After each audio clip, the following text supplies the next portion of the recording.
Thank you for joining us for our fall installment of Looking and Learning at Amanda Dobbratz home. My name is Julia Rodman and I am our Community Engagement Coordinator. Today we are joined by Amanda Dobbratz and Liz Pechacek. Amanda creates functional and complex hand-built forms, marrying the whimsical and the pragmatic. She is a believer of more is more, which you can see on her richly detailed surfaces of her work. Liz focuses on the creation of meaningful objects, focusing on the burst of energy she gets when finding a new form. She believes if her explorations lead to making something that someone else notices, then her pieces can truly be of use. Over the next hour, Liz and Amanda will share objects from their personal collections that have inspired and influenced their making or brought joy and new ways of seeing the world. Take it away. Thanks. Okay, so I think I'll start with the first. This is a piece I grew up with in my house. It was purchased in New Mexico. My mom loved to collect Casa Grande and Mata Ortiz pottery. And it's slip cast, which, I think my mom was kind of disappointed when she found out that it wasn't hand built, in the traditional style. Sure. But I don't think it matters really. It's all about the surface, right? Right, yeah. And you can definitely see that this is something that I would have been influenced by. Mm-hmm. It's cool, you can see almost quilt designs too, and then this is more of the traditional Nampayo type motif. It's just beautiful. Right. And you can't blame someone for slip casting when there's that much surface. Oh yeah, totally. Yeah. I'm gonna get hypnotized by it if I look at it too. Totally, there's an optical thing going on. Well, it's just looking at all the little details and the way they all intersect with each other, and the care that all of the little, it is very much like your work. All the spots where the lines intersect and they've matched them up is a very you thing. Totally, yeah. Yeah. Yeah, somebody got into it. Mm-hmm. And then this was a yucca brush too, which kind of blows my mind. Yeah, just a beautiful piece, and it's cool too. My folks are getting old enough that they're starting to give me stuff that I've always loved of theirs instead of gifts that were found in the wild. Oh, that's great. Yeah, and so when she gave me this for Christmas, I was like, so, yeah, that's mine. I love it. It's beautiful. You want me to do one next? Yes. Okay. Let's see. I'm going to pick Mike's. Okay. This is possibly one of the first pots I ever bought by Mike Norman, and he is really special to me as a human and as a maker for a number of reasons. He is, 85 years old now, I think. Right? That's all right? Yeah. Somewhere up there, and was one of the potters that was taught by Warren McKenzie. And the reason I think that that's really notable is Mike does a lot of things that a lot of artists from that generation would never. If you check out the bottom, he just leaves it. He grinds them maybe a little bit, but there's goobers and there's cracks and there's glaze. And I love, I feel like that's really emblematic of the irreverence that he makes with. And just the way that he, his pots all kind of look like tornadoes.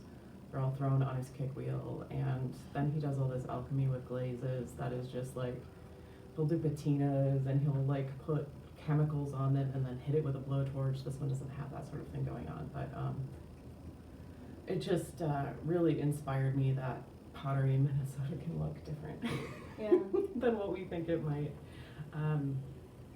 He'll even sell pots with cracks in them sometimes, which makes me really happy. Yeah. So we don't need to be so precious about things. And then all of the surfaces tell such a story, which isn't the way that I work, but I think is a really beautiful thing. He's built up all of these animals and symbols and things that he uses over and over, this kind of iconography. And I was fortunate enough to curate his retrospective 3 or 4 years ago. And I got to touch all of his old pots, and it was delightful. Yeah. Plus his wife is one of the best people I know. It's a beauty. Yeah. It's this such one- a comfy pot too. Right? Like Yeah. the glaze, like this one has so many cracks in it that I don't dare use it anymore. Oh man. It's like you probably cannot see from here, but like there's 4 cracks inside of Yeah, the you pot. like tap it and it's like boom boom. Yeah. Yeah. Yeah, the broken test. Yeah, that's my. I probably have 60 mic pots. Oh wow. Yeah, like a ton. Cool. Yeah. Well, since we're talking about Minnesota potters, Mm. I have this Jen McKeechee Johnson vase. I traded her a mug for it. She was so sweet. I was I was pretty young, just starting out, and I came through with one of my mugs, you know, I was drinking coffee out of it, and she offered to trade, and so I picked That's so this special. out. And I asked her about the mug at some point, I was like, oh, are you still liking it? She's like, well, it really stands out because it had this bright yellow, so, but I love this shift of the positive space Yeah. and then the negative space, how it crisscrosses like that. I think that's so cool. And then there's these slight bevels here. And it's such a little pot, but if you saw a picture of it, you would not know what size it is because Yeah. it's very majestic. Yeah, totally. Totally. And she has a really interesting, conception of shapes. I feel like she ends up with these, when she made the pussy vases, nobody else made shapes like that, and the same with this. I've never seen a pot with a shoulder like that. Yeah. Power pads. Yeah. Mhm. Yeah, and the glaze. Yeah, that yellow glaze is iconic. It really is. Yeah. Yeah. No, you. Good one, Nani. Okay. All right, let's go to a younger person. Okay, so this is a pot by Darcy Delgado, who is a maker from California who came to APF at the Clay Center a couple of times. And again, it's the irreverence that I love, the form, the casualness of the forms, but Darcy's incredibly serious about her work, but also approaches it as play, which I think is really important and special. So again, you can't see, I'm sure, all the detail from back there to the camera, but there are she makes these press molds of gummy bears, and then there's little numbers stamped on here that have importance in her life, and then she's used a Sureform, which is a tool that we use to shave down pots when we're maybe sculpting or forming, and then she'll press them back into the pot, which is very funny, but also it makes a really great texture. Yeah, I just think she's a really special maker who not enough people know about her work. Yeah, and that blue clay, that yeah, super saturated right? blue clay. And then it's where the glaze interacts with it, and I can't remember, she told me what chemical it is that's in the clear glaze that makes the blue sort of bleed out of the clay, and then you can maybe see it in this drip a little bit where it's sort of bringing the color from the clay body out into it. Cool. Yeah, I'm not good enough at glaze chemistry to know that kind of thing, but yeah, it's just a really beautiful little creamer. What are is that, okay, that's the date. Yeah, so there's And another one. then, is that her initial 84? Is that when she was born or something? Could be. Darcy's younger than me, but maybe a little bit younger than that even. Mhm. Yeah, there's a little gummy bear. Yeah, Yeah, that thing's cool. yeah, I have a couple of her pots, and yeah. Do you use it for cream? I do, yeah. Does it pour nice? It pours. Mhm.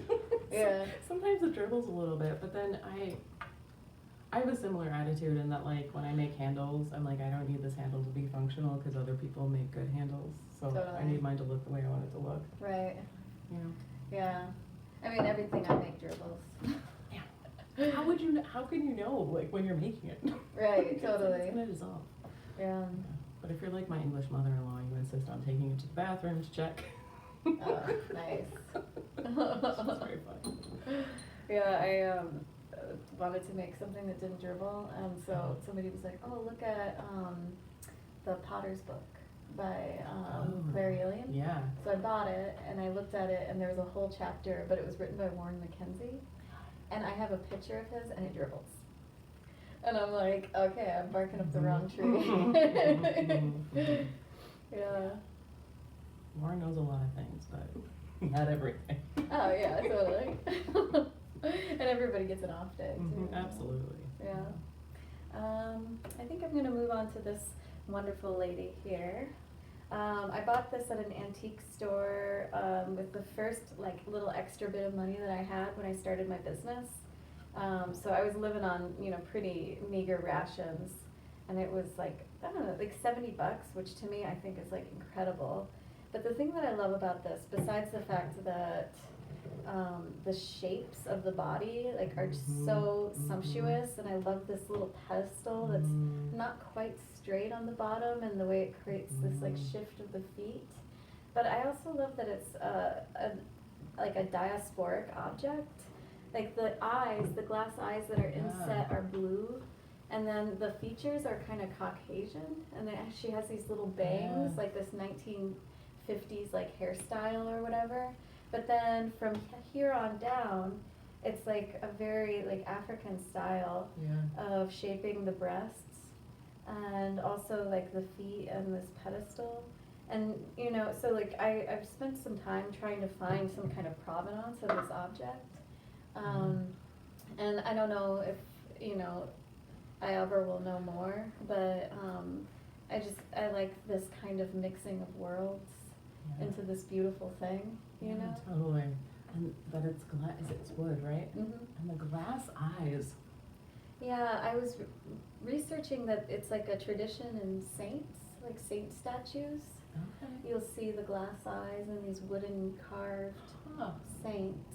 This is clearly not a religious or, you know, like a Christian religious artifact. You know? Well, she's not holding or carrying anything, so, Right, just her glorious butt. Yep. Indeed. So, you know, she's in my studio, and I absolutely am so grateful to share the space with this fabulous object. Yeah, she's gorgeous. Right.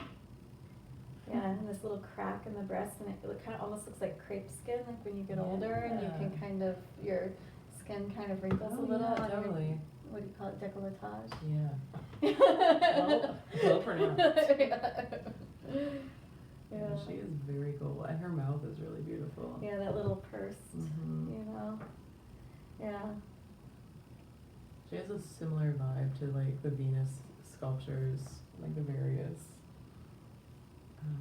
like the Venus of Willendorf and others of that kind. Yeah. Lovely. All right. I'm gonna break from pots and talk about the rock that I brought. Okay.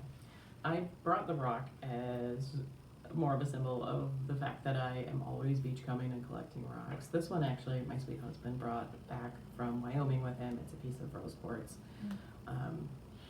But I could look at cracks in rocks for days, probably. And I think part of what I'm looking at is that kind of like fractal pattern sort of thing, and like just the subtle shifts of color. And it really has nothing to do with my work, I don't think.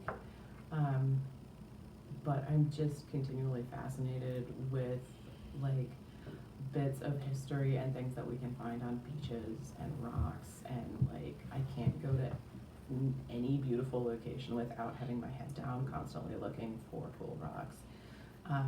And I think that might be something about like the way that I make, like when I'm decorating pots, and I imagine you're similar because we both do a lot of like this. Yeah. But it's like that kind of like looking really intently at something, and I think that that's a similar thing to like looking for rocks on the beach. But in all of my plant pots everywhere around the house, there's tons and tons of rocks. Sometimes organized in baggies based on where I found them. Cool. Yeah, we did a really cool trip to the Jurassic Coast in Devon the last time we were visiting my husband's parents, and actually found a bunch of cool fossils. Like, it was so exciting. And like there were some that were in the cliff face that were just like not proper fossils, but like really soft and crumbly. So like if you touch them, they broke. But like they were just like big, beautiful shells, and so then people would mark them out with like sticks, so you could go and look at them like when they found them. It was really cool. But you had to leave them there. Yeah. Mm-hmm. That's cool. Yeah, because they wouldn't survive. They would just dissolve. Yeah. Ephemeral fossil. Mm-hmm. Yeah, and I didn't know that was a thing before that. Yeah, it was really cool. Cool. Let me take a look at this Yeah, rock. totally. And like when we moved back from Scotland, I brought probably like 7 pounds of beach glass back with me. Have I done anything with it? No. Just lives in a box. Yeah, this is nice. It's a great piece of rock. He did a Yeah. great job when I was like, bring me back a cool rock. And he found it? Mm-hmm. Cool. Yeah, just like out in the Wyoming wilderness. Are the ones that are found better or more precious than the ones that are purchased? Most of the time, yeah. I have a couple, I got some really great smoky quartz when we were in Vancouver, at like a crystal store, I don't know. But for some reason, those are really fascinating me right now. But yeah, generally the found ones are more precious. Cool. Yeah. Yeah, because you can always like, I mean, I don't know, once they're bought and sold, they're commodities, right? Mm-hmm. Yeah, and it feels different. Like coming across something like that you just can find on the ground that's like fascinating feels really special. Yeah. Apparently you can get bags of gravel from Montana and there's a bunch of sapphires in them. Whoa! Yeah, and You should tell my me things studio like that. mate has been like picking through and finding sapphires. You can just Sweet. buy a bag of gravel. Oh, that's so fun. Yeah. I love that. That's kind of like someone that I went to college with like looks for agates in parking lot, Yeah. like the parking lot rocks. Yeah. Yeah, we found a ton of them in the gravel by the side of our Oh, road. sweet. Sweet. Yeah. That's fun. Oh, that's cool. Let's see here. I think I'm gonna go pot. I've got a sort of strange matte rupture tumbler here that I made him a sketchbook and visited him back in like 2013, maybe 14, after I graduated college, and I happened to be in the area and he gave me this cup. And I love how there's like this like two-dimensional, like low relief graphic motif, and then there's the negative space graphic motif here. And then he went back in and he drew, you can't see it on the camera, maybe a little, this graphic motif that kind of like riffs off of what he had built into it. Not to mention like the sort of visual noise of the brush strokes of the slip. It's just like such a nice, and then it's just a little wonky too, you know, it's like a silly. It's hand built, right? I think he said he put a coil on the top because it wasn't quite tall enough. Okay. He was like, it's not tall enough, so we put a, he added That might be some. what I'm seeing, this like mark right here. Yeah. I mean, that's like how he is. He's very matter of fact. The dude's from like Pennsylvania, you know? He's like, oh, it wasn't tall enough, so I put some more clay on it. You know? And then he's One of the making this best. like absolutely beautiful, delicate, thoughtful work. Huge Yeah. influence. He was one of my professors, and I think that was like, you know, he was the person who told me I should look at Lucy Rhee, right? He was like, you should look at Lucy Rhee. I went and did, and I'm like, ah. And you're like, yeah, this is gonna be the thing. Yeah. Yeah, and I love that, you know, you can see where his current work comes in, you know? Totally, Like there's yeah. a lot of things like that he keeps doing like these, but it's so much more informal. Yeah. Yeah, he told me he did this in bisque too. Like he bisqued it really soft and then inlaid at the bisque stage. He must have had to sand the devil out of it afterwards. Yeah. Are we too slow? No, just the yellow part. Oh. Hey, it makes space. It's this conversation, especially because we're at my house, is making me want to riff on stuff, and I'm like, oh, I could go show and tell, contrast one of Matt's current pots, but I don't think we should do that. Totally. And then one of yours next to it. Yeah. Yeah. Matt Rupture fake. Isn't that funny? Like, I feel like there's some work that like someone asked me if I made this pot, which I should be so lucky. Right. That's one of Karen McPherson's, right? No, this is Sam Harvey. Oh, Yeah. nice. Yeah.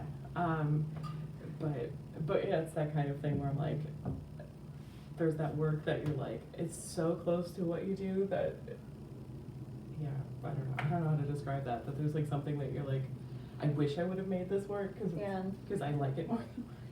Totally. Or you're a little sheepish, like, Yeah. Clearly I'm influenced, you know? But Yeah, totally. I swear it's mine.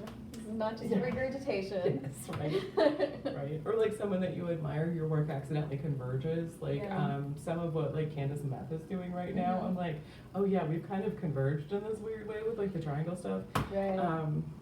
Yeah. It's like, I promise we weren't like on an email thread. Like this just happened, you know? Like Yeah, totally. yeah, I mean that's the thing, right? You know, like 30,000 years of pottery history, like there's Mhm. gonna be this like Venn diagram of influences. Absolutely. You know? And there's like oh gosh, I can't remember the name of this book. It's something about the sign, the way of the sign or something like that. But it's this book by this archaeologist who talks about like a lot of shapes similar to on your New Mexico pot here, like that people have made for 30,000 years across continents at Mhm. different times in different places, and like we keep using the same symbols Yeah. over as just like part of humanity. It's so fascinating, like the spiral and the sort of the maze shape, the like concentric. There's so many of them, and I just think that's really interesting that something about our brains can do that, you know. Yeah, I love it too. Yeah. Yeah, when you look at like Neolithic Irish pottery, and it's like somebody actually sent me a picture of a Neolithic Irish pot that looks like something I made in like, you know, when I was in my 20s, you know. Sweet. Yeah. I had a similar experience. We went to the Natural History Museum, I think, in Vienna, and there were like ancient Austrian pots, and I was like, oh, yeah, of course I like this. It looks like Yeah. it looks like a pot I could have made, like zigzags and Yeah, totally. yeah, yeah, it's really fun. Should we just Yeah, riff sure. on this The Sam beautiful Harvey Sam pot? Harvey pot? Yeah, I'm like the shape really got me, and then like the surface. The surface is gorgeous. I don't know if you can see it from there, but like the wash of this, like I don't know if it's underglazed or some kind of oxide on there. And it's not like any of the other pots of his that I've seen. Like I have one of his plates that's very pastel and it's wheel thrown, and picked this up at Ensika a few years ago and just like kind of became obsessed with it. It lives in the bathroom, which is why the plant is so ugly. It just doesn't get enough light. It's just tall. But yeah, I don't have a lot to say about this one other than just like I just like the aesthetic of it.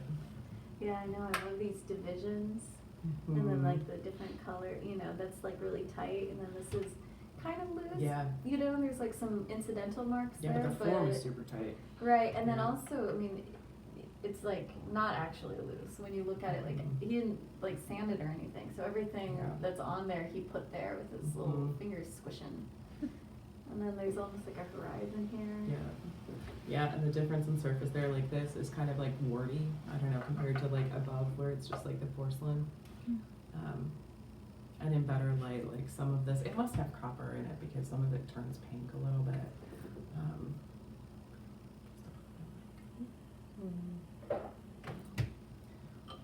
Out of the center. Well, let's see. Let's talk about another good pot. This one is from China, from Jingdezhen, and I bought this from a student, and it is like the most perfect thing I have ever seen. Like, look at that. And then it's very translucent, of course, because it's made of the Jingdezhen porcelain, and this delicate little flower, and then that little chop mark of the maker, and like the foot is just everything, like, Mm-hmm. and like The form is so beautiful. yeah, and it's totally like one of those pots that if you saw a picture of it, you would have no clue what size it Yeah, is. no, I would probably picture it like this size, yeah. So like because just that like absolute, like it's barely even warped. I mean, you know, whoever made this like knew what they were doing. Yeah.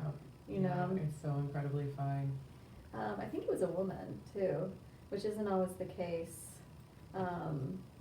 when it comes to pottery. And I don't know, actually, I can't remember exactly the maker. We were kind of on a buying spree, you know, like. It's hard not to be, I imagine. Yeah, A place totally. like that. Especially in 2010. I don't know what it's like now, but anyway, this is like, I mean, I can see the color of my fingers through it while, I don't know, it's like a perfect shell from the ocean or something, like Yeah. not touched by hands, Yeah, you know. yeah. That's another sort of classic form too, I feel like. It transcends culture. Like the tiny Totally. foot, the wide. Yeah. Yeah, when they put it by your hands, it's like the, Yeah. that interior curve is perfect, but then the exterior, Mhm. you know, get that crisp little line. I do love a translucent porcelain. Yeah. Yeah, and then that glaze, it's like, where does the glaze end Mhm. and the clay body begin? Yeah, right. It's just like perfect eggshell. Yeah. Yeah. It's another hard thing to get a really beautiful satin glaze. Totally. Yeah, and then there they spray it on bone dry. Yeah, So is it single fire? yeah, Whoa, that's even more impressive. totally. Yeah, like how the heck did you get enough glaze on that thing without making it just fall apart? Yeah, yeah, right? And then to like also not warp a ton. Yeah. Yeah, wow.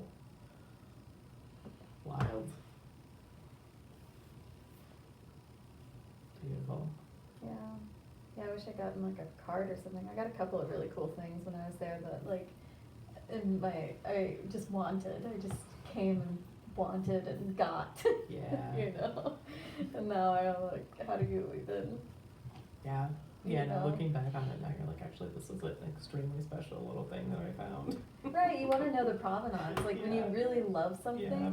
it's like the found rocks. Like it makes it Mhm. even better when you know where it came from, Yeah, know how the person who made it is doing. yeah, yeah. You know, are they still working? Like, Yeah. you know, what have they done with themselves? She was a student at the time, like, you know, Yeah, I don't know.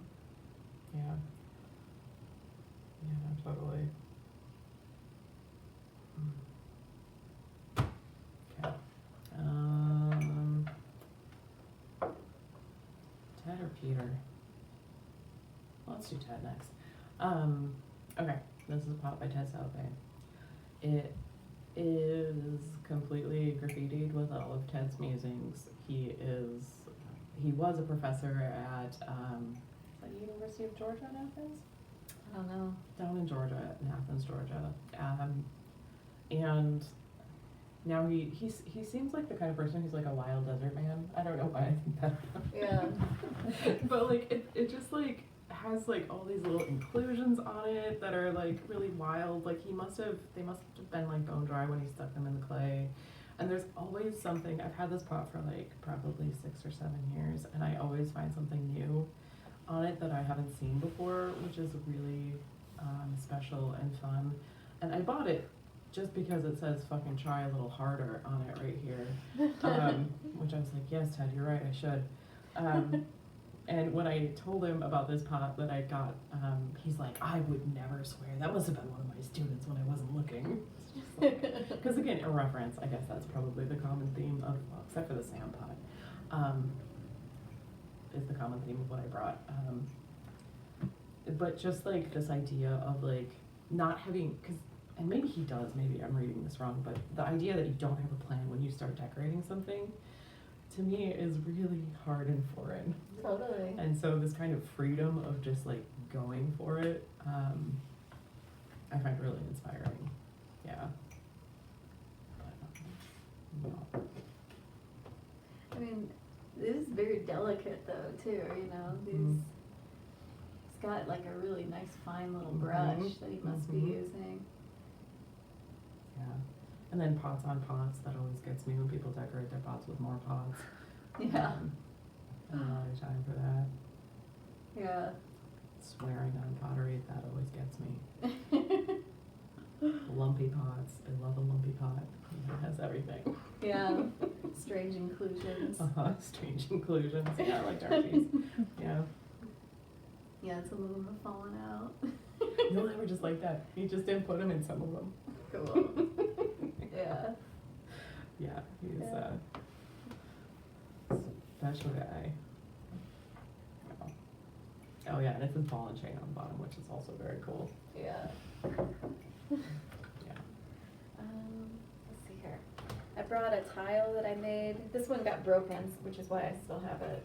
But my mom and I did this collaboration where I made the tiles and then she decorated them from drawings that she had done from life.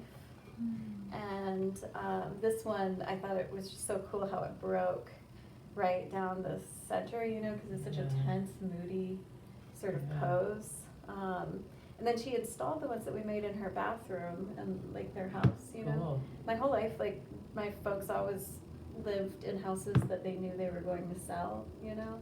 And so, and then this house, they're not going to. They're gonna die there. That is the plan, like the actual plan. And I was like, Mom, this is the last bathroom that you're ever gonna get to like do something to. Yeah. It needs to be done. You have to do it. It's like falling into the basement, you know. Yeah. Like, why don't we do this? Like, let's put a bunch of nudes on the wall. Yeah. You know, like right into the wall. So she did it, and they came out amazing. You had a show of these too, right? Yeah, we did like I don't know. Sometimes I like to be in the studio with her, but the only thing we've really figured out how to do is me making the forms, and then she does the surface, and then I get tired of doing it. You know, she's like, we should collaborate more, and I'm like, yeah, maybe, you know.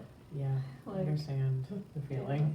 Those are the only kind of collaborations I've done too, where I've built the forms and someone else has decorated. And I'm like, I really like decorating though. Totally. You know, like you can't even see the form now. I mean, you might as well have just gone to IKEA. Totally. You know. So, but I mean, the time in the studio is precious, and these objects are really precious. Yeah. And she's a painter, always has been, so it's a huge part of my worldview. You know, like of how to be an artist and how to care about things. Do you remember her making paintings when you were a kid? Like, do you have memories of that? Oh yeah. Cool. Yeah, I remember she was in the Gorilla Girls in California. Yeah. I've only met your mom a couple of times, but that Yeah. makes sense. She's a lot. Yeah. Yeah, but no, I mean, she just always valued it too, you know. Yeah, Like, that's awesome. and valued my opinion. Like I would be a child and she would be making something and she would say, you know, like, what do you think? And that, I don't know, I think that That's is lovely. one of the best things a person can say to Yeah. somebody who Yeah. wants to make stuff. Yeah, especially a parent to a child. Like, that's really special. Yeah. So, okay, now you. Okay. I just have one more, and let's talk about this cup that I've been drinking out of too. But I brought a little cup by Peter Jadnath, alumni of Looking and Learning. I think Peter has one of the weirdest brains on the planet, and I love him for it. He is a delightful human and a really good potter. This one just has like a bunch of like, it reminded me of when my husband was in grad school. He got a grant from the U to go on a research trip, and we went to the Southwest and looked at rock art. It was epic. It was so delightful. I mean, I love the desert, but then we also got to see all of this amazing ancient art. And there were these places called Newspaper Rocks, where they have all of the like, it was basically seemed like a spot where people would just like leave their mark and be like, hey, it was here, or oh, I saw a horse over there, and then they draw the horse, or you know, all kinds of stuff like that. And this just kind of reminded me of it. There's like an alligator and a squirrel and a little guy with a skull and a guitar and like all the kinds of things that Peter draws on his pots a lot. So it's not like a lot of his other work, but I liked it a lot because it reminded me of that. The form is dynamite, Yeah, right? too. And this, That swoop. yeah, that just feels lovely. It's one of my whiskey cups. Yeah. I also, the only show I do anymore really is Peter's Fall Sale. And I wasn't there this year, but the last time, Peter drew skulls on all of us, and we tattooed them on ourselves. Oh, cool. Yeah, so that's very fun too. Yeah, dynamite hewing. I gotta take a look Yeah. at this thing. Yeah. It's, I would have bought this for sure. yeah, I think it's low soda or salt. Does he fire salt? A little alligator. Mm-hmm. And the like centaur guy. Yeah. Mm-hmm. What a maniac. Mm-hmm. The narrative pots, if you get a chance to see them, are really something else. Yeah, and there's a little skull. Yeah. The mohawk skull. Yeah. My last object is this hammer I made when I was in school out of a piece of 2x4, and I just shaped it on the bandsaw so that it fit my hand really nicely, you know. And I use this all the time. Always have. I like kind of sutured it on here, glued it together. It is like all shiny from my like finger oils, and like the wood has like compressed a little bit, and like this piece fell off, and then I just glued it back on. So I just think it's a really powerful like tool object, you know. That, I mean, we all have them in our studio, right? Like that thing that's been with you like since kind of the beginning, you know. Yeah, for sure. And is this one of the things that you use to save your pinching? Yeah, a little bit. This one's more of like a form tuner, Okay. you know, so like if anything's sticking out too much, I can, and then if anything's like a paddle basically, you Yeah. know, but I'll dapple the whole surface just to kind of get it nice and, you know, get it nice and snatched, you know. But yeah, I always think that the homemade tools are so interesting, you know. Yeah, and it's a beautiful object too. Yeah, the power of Yeah. like, you know, the use, there's that like concept of like, you know, imbuing an object with power. What is it, like mana? Yeah. Mana? Wow. But anyway, that's the concept that I kind of see in that. It's like, oh yeah, so many taps, so many grabs. So many taps, so many grabs. Yeah. Yeah. Yeah, and one of those really, I'm sure makes your work really distinctive and gives it a lot of its flavor. Mhm. Yeah. Yeah, I'd like to teach a tool making class sometime. That'd I be think. rad. You know, I would take that class. Yeah, like these are some. You know, what do you like? What do you need? Yeah. Let's Plus, do it. You, Liz, like Kip O'Cronley and like Dita Mert, are one of the people that I learn so much from in terms of like how to make things easier on your body, more efficient, more Yeah. personal. Like I remember learning slip casting from you, or no, mold making from you, single part molds. And I have done it so many times, Yeah. just like using roof flashing, with my weird little pinch pots. It's been, a really important skill. I always learn how to do something smarter from you. Oh, thank you. Yeah. Well, I always drool my face off whenever I see your work. Thanks. It's, like it's getting there. Okay, I have one more then. Let's talk about this Ani pot. Peter, Jed, and us neighbor. They live right down the street from each other. We have a lot of wonderful potters in Minnesota. We are spoiled. It's great. Unusually for Ani, this is like all color. Her work is often a lot of white and earth tones. And I think, again, just emblematic of the fact that I really admire her as a maker. Like, her pots are crazy. And she is one of, like, a handful of people, like Mike Helke and, like, Peter, that I get so mad at how good their work is that I swear at them when I see them. I'll be like, God damn it, Ani, why is that pot so cool? It's like cute aggression, you know? Yeah, It's like a similar totally. thing. Yeah. But it's just like the combo of textures and the informality of it, and I know how much thought and meditation she puts into her work, and that she makes it look so easy Yeah. and so effortless, and like these weird little crusty sea creature robot guys, like they're just really special. And then look at the foot on that thing. Like, it's Yeah, crazy. got some tan in it, But then, like, the foot is like classic Potter. Yeah. You know? Yeah, yeah, because she did all like the formal apprenticeships Yeah, and she then did the like whole thing, yeah, you totally. know? Yeah, she's kind of the opposite of Mike, right? Like where she's like very very tight in some ways. Yeah. I think that this might have come from after the last election. She was so depressed that she brought a bunch of color into her work. Not the last election, but the last Trump election. And she called them debris poems, and she specifically started like throwing color at the work because she just like wanted to be less depressed. Makes a lot of sense. Yeah. Yeah. So it's a good choice for today, I think. Yeah, right. You know, let's try to,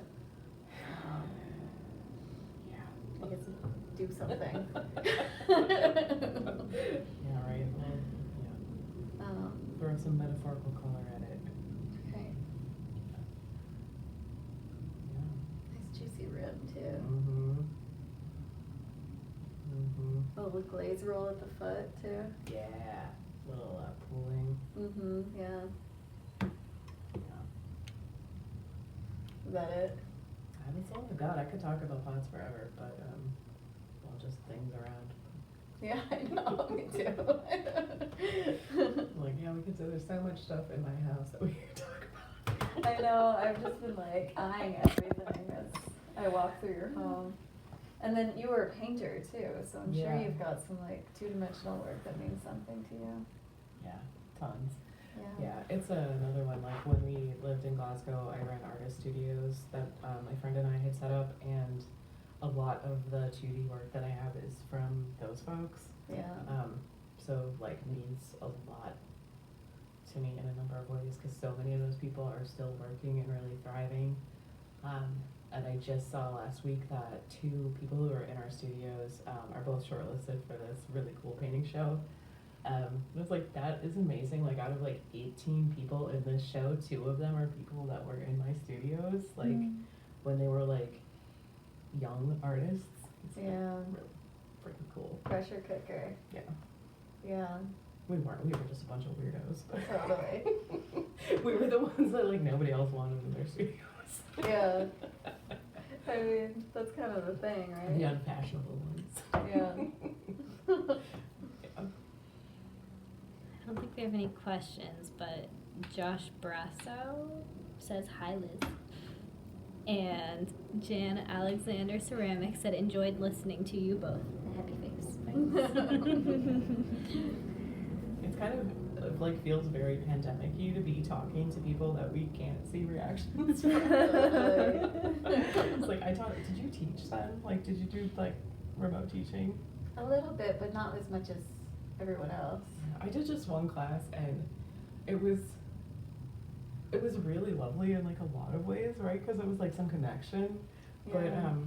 I also felt like how the like stand-up comics must have felt doing comedy shows and not getting any laughs, because I always like tell weird stories. Totally. Like getting no reaction, that was really weird. Yeah. Do they like it? I know. Like, are you paying attention? You know, the thing I do like about it is like your internal dialogue does become sort of external, you know? Totally. So it is sort of an authentic showing. Yeah, I'm a little like that when I'm teaching anyway. Yeah, me too. You just say it. Somebody's got to say it, or whatever. I just get lost in like doing the demo, and then I'm like narrating what I'm doing, and tell weird stories. But, Yeah, totally. Well, thank you both. This was such a lovely conversation, and it was nice to see your collections.